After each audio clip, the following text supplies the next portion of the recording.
Good morning, students. We start chapter number 5 inside the atom. In this chapter, actually, we have to study what is atom, what is the structure of atom. Okay, structure means of simply what is inside the atom, how the arrangement of atom is there. Okay, so what are the different constituent particles of atom, how atom is formed. Okay, so that all part we have to study in this chapter.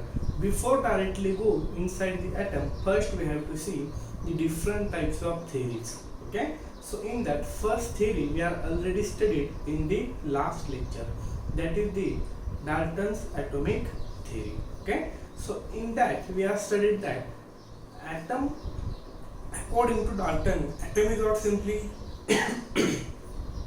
according to Dalton, atom is simply hollow sphere. Okay, mass of that atom is distributed evenly through the atom. Okay, so there's some prediction also made by the Dalton's atomic theory that we already studied. But actually, after what happened in 1904, Sir J.J. Thomson discovered new particle, negatively charged particle, that called as the electron. Okay, before that we don't know about the electrons. Okay, so here after the discovery of electrons by the Sir J.J. Thomson, he studied over that and he made some his predictions about the atom. Actually, Dalton not tells directly about the electrons. Okay, if you really study the theory of Dalton, then we will understand that Daltons do not tell anything about the charged particles. Okay, so as the discovery of electronics takes place, after that what happen, the more suitable theory, okay, or we can say that more prompt theory is formed by the Sir J.J. Thomson. Okay, that's called as the Thomson's atomic model. Okay, so if we see the predictions of Thomson's atomic model, in that Sir J.J. Thomson is that the positively charged is distributed all over the atom and negatively charged electron embedded in it. Okay, so according to this model, atom is what? In this model, Sir J.J. Thomson tells us that whatever the positive charge atom has, okay, that is evenly distribute over the atom. Okay, suppose this is the atom. Okay, so whatever the positive charge it has, it evenly distribute throughout this atom. Okay, suppose this is all is the space of atom, then all the charge positively charges are evenly distributed in this space and some negatively charged particles are embedded in it. Embedded means or simply placed in different positions. Okay, so here Sir J.J. Thomson made his prediction that atom is positive charge is evenly spread throughout the atom and negatively charged particles are embedded in it. So that is why this model is also called as Thomson plum pudding model. Okay, Thomson's plum pudding model or Thomson's atomic model. In the year of 1904, he formed this model. Okay, according to that, whatever the positive charge atom has, that is evenly distributed over the atom and negatively charged particles are embedded in it. Embedded means or simply placed in it in different positions. So he made the one prediction that positively charged is distributed all over the atom and negatively charged electrons embedded in it. That is the one prediction of this model. And second is atom is electrically neutral. Means what simply here, when atom will become neutral, simply when charges, all charges, summation of charges over an atom is zero, then and then we can say that atom is electrically neutral. Otherwise, we can't say that atom is electrically neutral. Suppose any atom has 10 positive charges, okay, and 10 negative charges, okay. These are the 10 positive charges and these are the 10 negative charges. If you take summation of all charges, okay, plus 10 plus minus means minus 10, so it will be become 0. So at that time total charge over the atom is how much? 0.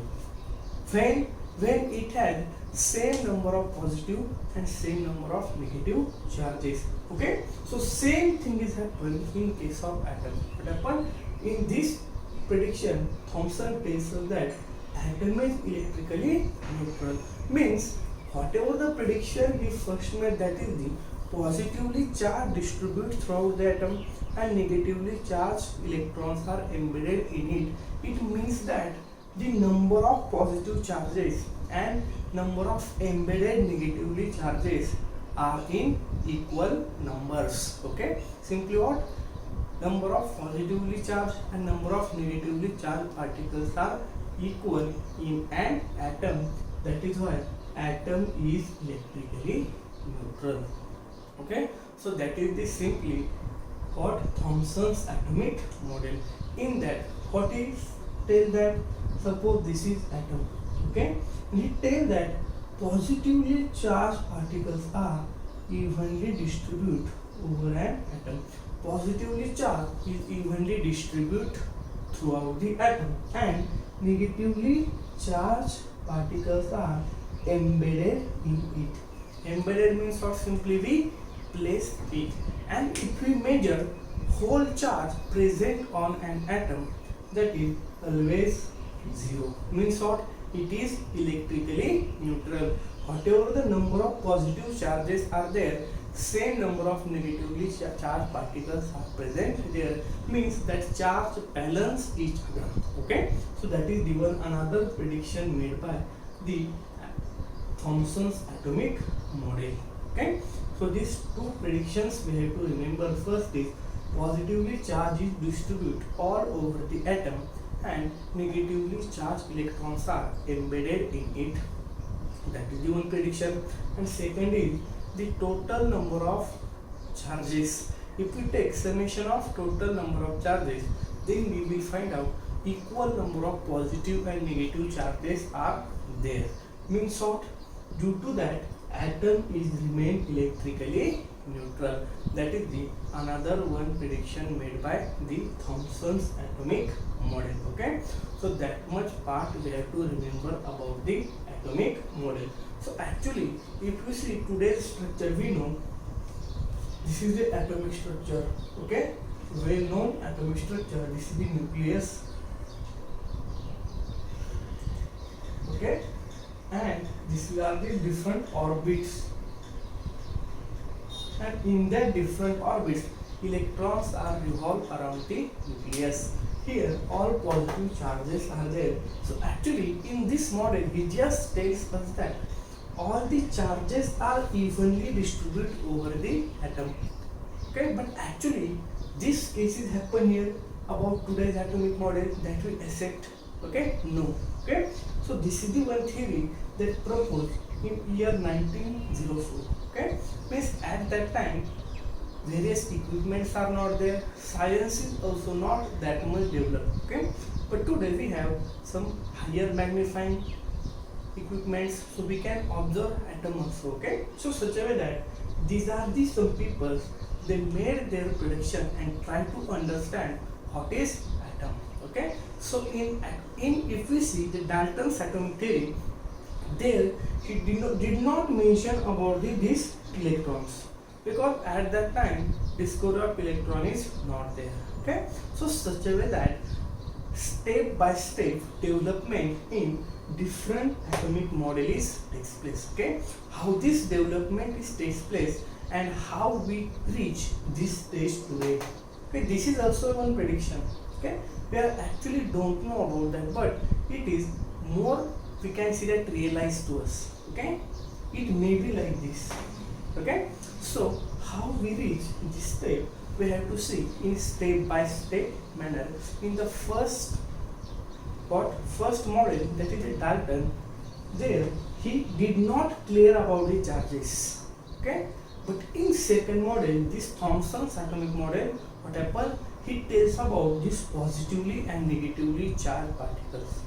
Okay, he tells that positively charged is distribute over the atom, but he did not mention these positively charged are protons.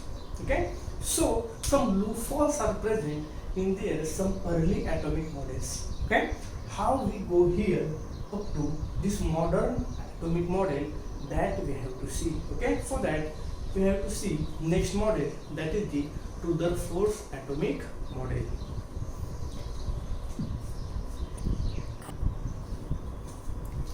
So next atomic model we have to study, that is the Rutherford's atomic model, which is proposed by Sir Rutherford in year 1911. Okay, 1911. In this year he proposed this atomic model, or we can say atomic theory. Okay, so in that he also tried to find out actually what is the structure of atom. Okay, we are up to now studied that atom is smallest indivisible part of any substance that we simply called as a atom. Okay, but now it's okay then, because this is the smallest indivisible part, but actually what is the structure of that smallest indivisible part? Okay, how this smallest indivisible part of any substance is made up of, this try to study by Sir Rutherford. Okay, and that study, that model is called as the Rutherford atomic model. Okay, so that he did a one experiment to find out what is the structure of an atom. Okay, for that he choose a one substance, that is the gold. Okay, and that experiment is called as a gold foil experiment. Okay, so in that, by the bombardment of the alpha particles, he tried to find out actually what is the structure of atom. So for this gold foil experiment, what are the different type of substances we have to require? That are all one gold foil of 10 raised to minus 4 millimeter thickness. Okay, for that he used one gold foil of 10 raised to minus 4 mm thickness. Okay, then one alpha particle source and the fluorescence screen. These substances, these things he used in this gold foil experiment. Okay, these three things are important. First of all, gold foil. Foil means, or simply we can say that very small sheet of gold. Okay, gold sheet of very small thickness, that is the 10 raised to minus 4 millimeter. Okay, that much small thickness gold foil he used for his experiment. Then also second thing, that is the alpha particles. Now alpha particle is simply what? Alpha particles are positively charged particles. Positively charged particles that are nothing but the helium nucleus. We can say that 2, for which having atomic number 2 and mass number 4. Okay, alpha particle is denoted by this notation alpha. Okay, this is the notation of alpha particle which having atomic number 2 and mass number 4. Atomic number 2 and mass number 4. Okay, these are the positively charged. Okay, and these are the particles which are emitted by the some radioactive elements. Okay, so actually what are the radioactive elements? What are the alpha particles? What are the beta particles? And what are the gamma particles? That we have to study in another part. Okay, but now here we have to remember only one thing, that we have to use here alpha particles. And alpha particles are what? Simply these are the positively charged particles, are nothing but the alpha particles which have atomic number 2 and mass number 4. Okay, so that much part you have to remember about the alpha particle.